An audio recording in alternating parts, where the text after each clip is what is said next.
तो भाई लोग मैंने सेकंड चैनल का नाम चेंज कर दिया, डिस्क्रिप्शन दे रखा था, अब रख दिया है B-Boys01। तो कैसे लगा कमेंट सेक्शन में टक टक करके बताइए भाई लोग। और हाँ, आप सबको बता दूं कल को एक नया जबरदस्त अलग ही लेवल का सेकंड चैनल में वीडियो आने वाला है।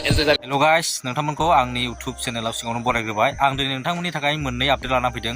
मोनसेयानो जाहैबाय B-Boysनि सेकेन्ड चेनेल सन्जयआ दा गैला। सन्जय नामखौ सोलायनानै दा बिथाङा मा दोनबाय, B-Boys01 दोनबाय नामखौहाय। नोंथांमोना नायब्लानो जाबाय। B-Boysआ गावनि चेनेल गोदान जे खुलिदोंमोन सेकेन्ड चेनेल, बेखौ सोलायनानै दा सन्जयखौ सोलायनानै B-Boys01 दोनबाय आरोना। आरो सेकेन्ड आपडेटआनो जाहैबाय प्रमोद बर' सारनि सायाव मोनसे रस्ट भिडिअ फैगासिनो दं, मोनथिबायना?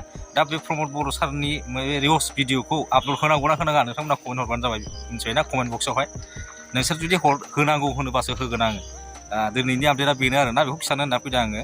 आरो B-Boys फंबाया गाबोन गावनि चेनेलावहाय गोदान चेनेलाव मोनसे भिडिअ आपल'ड होगोन होननानै खोथा होदों। दा नायनोसै गाबोन खयथायाव फैयो बिथांनि भिडिअआ, जों नेनानै दं आरोना। दिनैनि आपडेटआ बेनो आरोना। बाय।